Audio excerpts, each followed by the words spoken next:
Welcome to another episode of Board's Eye Leadership Talks. I'm Martin Rovinsky, CEO at Board's Eye and your host. And today I'm joined by a powerhouse couple in business strategy and executive coaching, Steve and Melissa Fultz. Together, they founded the Fultz Group, a consulting and coaching firm that has helped organizations across the country scale effectively, align internal operations, and build lasting strategic partnerships. With background spanning sales, psychology, leadership, and account strategy, and both being international best-selling authors, they bring decades of insight into what drives high-performance business today, and it is an honor to have them here. Steve and Melissa, welcome to the show. Thank you. It's an honor to be here. Thank you.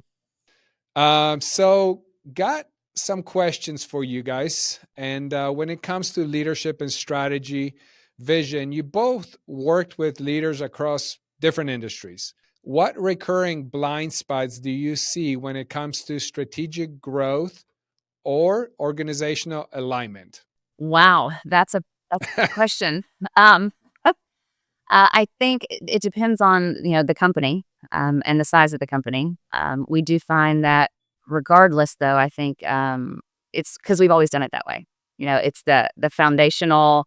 You've got kind of a core group that says, "Well, we've always done it that way," and it's worked. It's got them there, but it's what's gotten them there. It's not going to get them to the next level. Also, we've got multi-generational within organizations anywhere from the 20-year-olds, 30, 40, 50, 60, 70s that are all trying to work together. And tech is the thing that is really setting apart just technology and the use of it that's holding back some growth. So those that aren't embracing AI automation, we're seeing too, is they're a little bit definitely important these days. Grow. Yeah.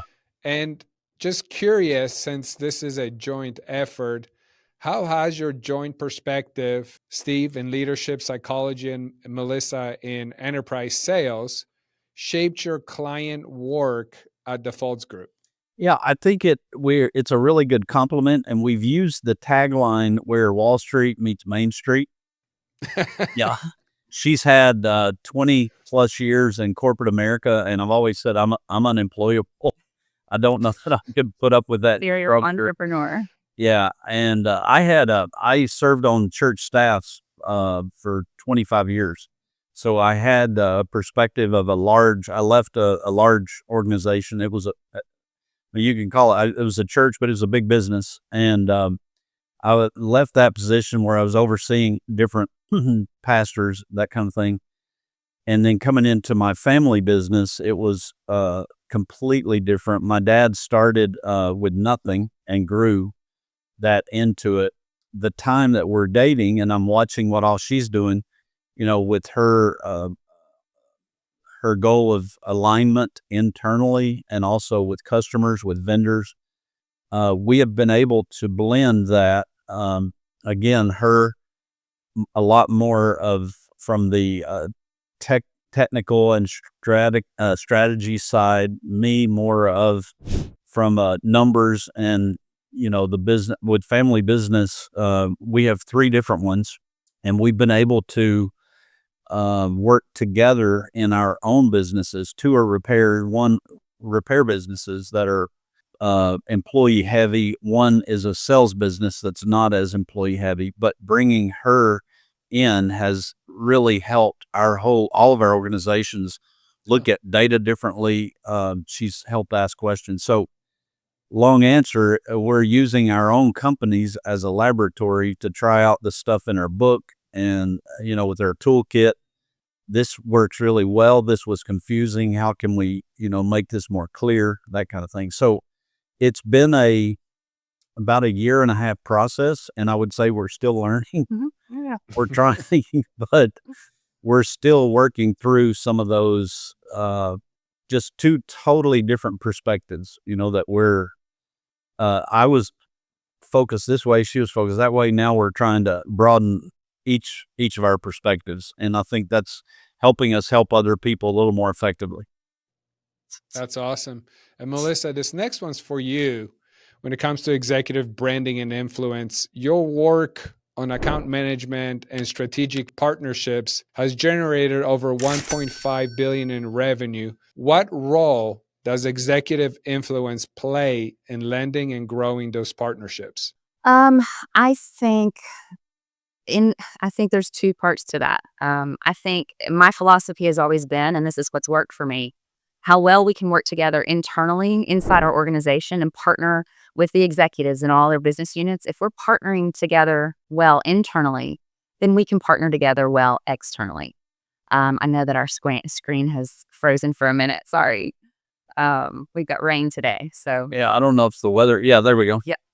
So no, I go back to internal alignment and external alignment. And when it comes to executives, they play a role in both. You know, when you're internal, your own organization, partnering together, it's going to be a mirror of how well you can partner with your external customers. And depending on the project, I do think executive buy-in is huge. And there's a very strategic way to do that.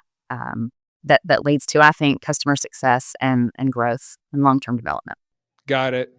And Steve, how do you coach leaders to speak the unspoken with their organizations, and why is that so critical to business transformation? Yeah, I think we all have a set of assumptions that we operate under, whether some of those are known assumptions or some may be unknown.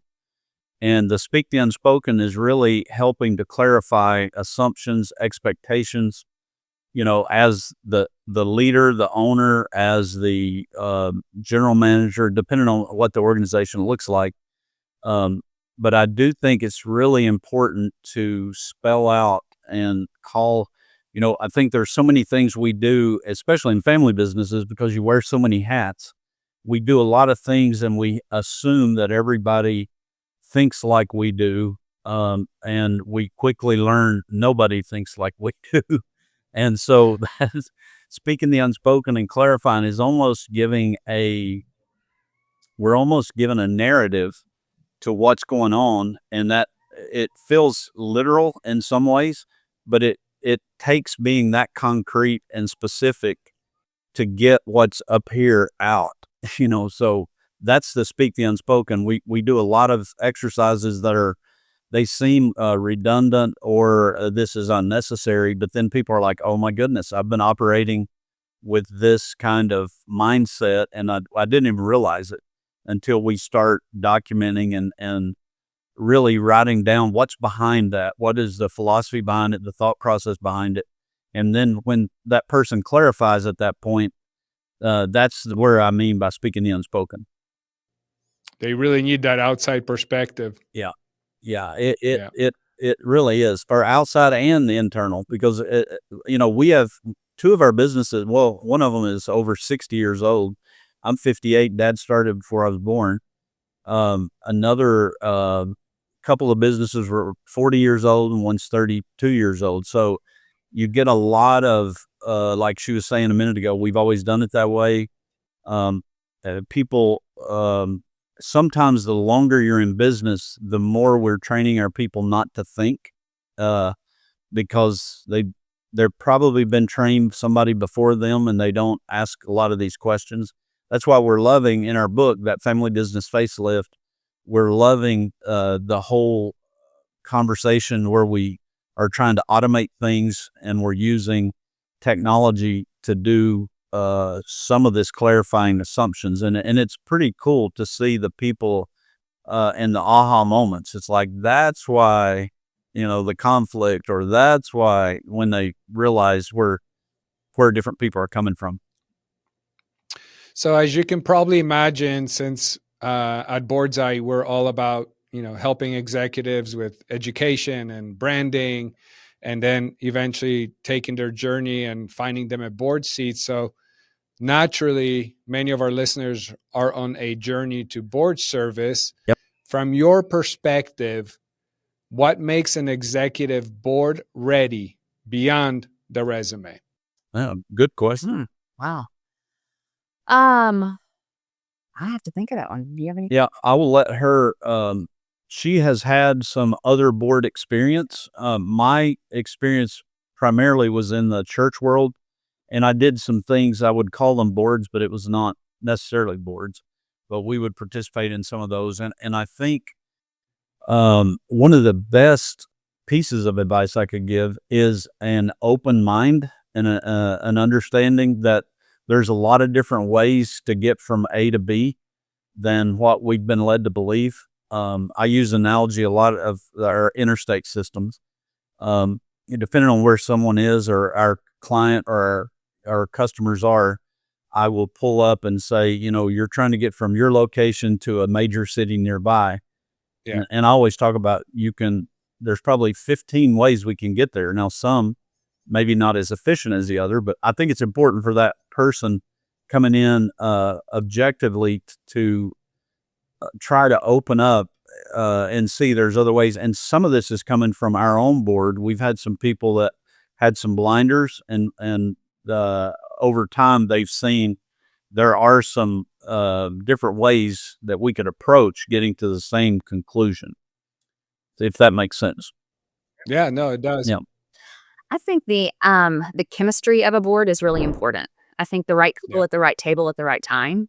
I remember the first board that I served on, it wasn't in an industry that I had been in, and I kept thinking, what in the world can I bring to this table? But I was really excited, and for me, being able to talk about, bring in business principles just in my experience in a different industry, it made me realize that the frameworks and the things that make us successful in whatever business we're in, those can transfer into other industries. So Yeah. I think the collaboration is important. And I do think it is important. Again, I go back to the chemistry and the fit of interviewing even board members to see if they're going to be a good fit. Yeah, I always talk about the alignment, and this is part of the reason why we like to call it a journey. It's not, you're not just placing a CEO or some easy job. I mean, the alignment has to be on both sides. The mission, vision, and values, they have to align, or else it's not going to work the way it should. So it's definitely a journey. And part of that journey at Board's Eye, we take pride in our education and branding. So what role does leadership development and personal branding play in positioning for board opportunities today, or even like for an executive figuring out what their UVP is, their unique value proposition? Right. Do you think those things are important? You mean I don't know if I understand the question. No, that's okay. So basically, personal development, education, branding, somebody being a thought leader, and obviously being easily researchable on Google or whatnot. Do you think those are positioning executives for board opportunities today better? Yeah. Yeah, I agree too. And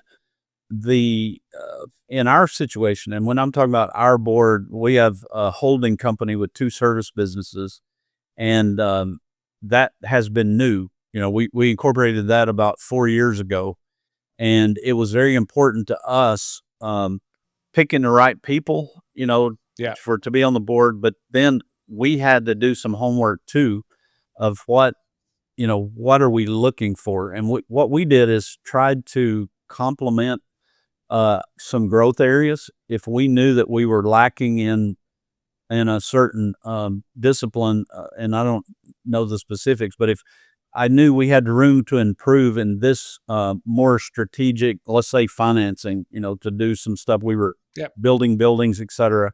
It was important for us to have someone that had that kind of experience. So I'm sure that your question, I think, is spot on. A thought leader, somebody. The way we found the people was asking questions, but the people that we found kind of fit the description of what we were looking for. And had they not taken the time to put themselves out there and be known, we wouldn't have found some really good people to serve on our own personal board. So absolutely. From a leadership development standpoint, if I'm a leader and looking to be on a board, I think the things right now that are really prominent, it's something that, again, we address in our book, is AI and automation. I mean, it is Industry 4.0. It's the next, industrial revolution, digitally. But I think our generation is, a lot of folks are unsure about it. So, educating yourself in that, becoming an expert in that, really digging in and diving in, and understanding the latest technologies and what AI can do, will be something that we see in the next year or two that boards are going to be looking for. Awesome. Well, you lined it up for me for the next question, so it's perfect. Speaking of innovation and culture, you guys mentioned AI and automation as a focus area. How do you help companies integrate these tools without losing culture cohesion? Great question. And again, it's something that we tried to really stress throughout our book. We're trying to help people not just use artificial intelligence, but own it. And, it's not just something to ask, help me with this recipe or whatever. It's not a content generator. And even, this will date our podcast, but, right now the move is more toward the generative AI, the agents that are actually doing things. So we are trying our best. And again, some of us are in the older 50s than others, but people in our 50s are typically scared of technology. Or, I can remember my dad calling me, helping to set the VCR, the clock, or if he had to record something, that's what we do with our kids. I mean, I'm like, the TV, I can't get it to work. I just want to push a button at work. So we have to call and say, help me. And we're there now. So I do think, I think we are learning, but our goal is not to, because you will hear some people saying AI will replace people.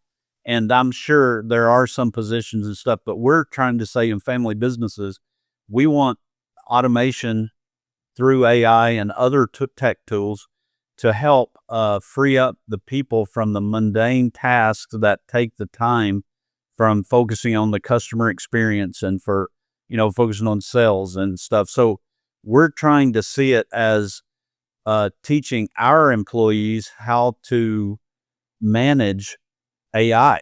I mean, you're almost like you're teaching them how to manage other employees to do the stuff that is routine that can free you up, to go get more customers or to better serve customers, and et cetera. So, well, and I think even to have a more fulfilling role. You look at whatever role you're in within an organization. There's those things that just the administrative tasks. I know when I was in sales, one of the best VPs, I said, he always said, the best salespeople are the worst at their expense reports because that task, it just. So I was like, well, good then. She's a good. I was really a good salesperson because I was really bad at expense reports. It's just that it weighed me down, it bogged me down, and it wasn't interactive. So to automate that, it would free me up to do the things in any role, free anyone up in those roles. Look at those mundane tasks that can be automated, and that just job satisfaction alone can impact culture. And related to that, in our book, and this is something that she experienced. She was managing people from the East Coast to the West Coast, from far north to far Key West or Miami. And she noticed this generational gap. So what we've done is in the book, we've got a kind of a tech readiness that you can kind of do some real high level assessment of people, but we're also calling them, is it tech buddies? We've got a mentor system to where we're trying to put the younger, more tech savvy people with maybe older people that are scared. And we're seeing really good results because people are like, oh, I won't break, and they're trying to show them, here's how I'm doing that. So we're really trying in our own companies not to let automation take the place of the culture that we have built over the years and that we want to keep. However, there are some things in our culture, having been around so long, that we need to tweak. So we're trying to nudge some of that as we go. But our goal is not to say AI is coming, let everybody go, you don't need people. That's not our perspective. The way we see family business. Yeah. It should enhance a job, not exactly get rid of it. Exactly. 100%. So I got a personal question as we're wrapping up. Mm-hmm. As a married couple running a successful business, what have you learned about leadership from working together? We learn something every day. We learned something yesterday. We learned something really big yesterday. No. We usually do pretty well. I think that we both know our strengths. and know each other's strengths and lean on each other's strengths and weaknesses as well. So I think we're both strong personalities too. So the ebb and flow of the dance it's a lifelong thing, even in business and in life. And for me, it's just saying, yes, dear. Yes. No, I'm kidding. But the positives way outweigh the negatives or the challenges. And if I had a percentage, it's probably 90% good, and that 10% feels like it's 90. But we're still learning that, I will say. And we are second marriage. Been married now 5 years, but been 6 years almost coming up. But don't forget, but we are learning how to do that. She has, she came in and didn't really want to. She was hesitant to implement some with our family businesses, and I'm like, please, that's what we want and need. So she takes a strong role in some parts. I take a strong role in others. So we're still learning that ebb and flow. And I wish we could say we have it down, but we had a pretty big blow up yesterday. So it's a miracle that we're here today sitting together. I'm just glad I'm still alive. That's awesome. And whatever. But it's a good question, and it's been interesting. We're attracting married business owners that are both involved in the business, and it's been really interesting and good. We're trying to create a community because love and work. We've had all kinds of things about Love and ledger. Yeah, love and ledger. Or clean the spreadsheet. Yeah, or sleeping with your business partner, whatever. But we are making the best of it, and I think we're way better together than apart or individual. So 100%, we lean on. That's awesome. Yeah, I wish I had a better quick answer, but we're still in process. We're real. Oh, it's all good. Like we're just real. But it has been neat to find organically. We're finding married. When people find out we're married business owners, they're like, "Oh, my husband and I are in business." So, yeah. Well, authentic answer is the best answer. So that was great. Yeah. So real quick, as we're wrapping up, tell us about your book title. Where can the listeners find it? And most importantly, where can they find you guys and how do they connect? Yeah. So the book is called Family Business Facelift. It's, reshaping business, traditional business with AI and automation.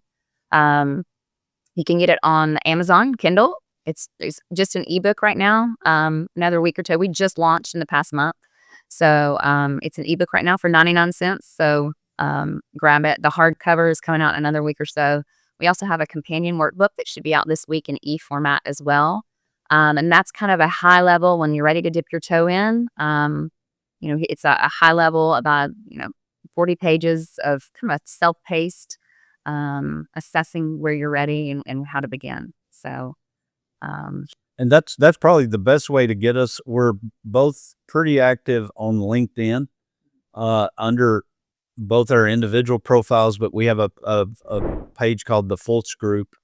Our YouTube, we do quite a bit of video stuff. We've got 50 or so and about 20 in the queue to put. But reach out in any of that. We love to start a conversation. We're actually thinking about putting together an association or a forum of family business owners, of married business owners, just to have a community to relate to. Yeah, they understand us, we understand them, and we can kind of learn together. Each other. Yeah, right. That's really key. But they're still on the front end of that. So that's awesome. That's great. Well, Steve and Melissa, thank you guys for joining me. Yep. It was great having you on here, and thanks to the listeners. And if you don't subscribe now so you can hear more great stories like Steve's and Melissa's. Thank you, guys. Thank you. Thank you for tuning in to Leadership Talks.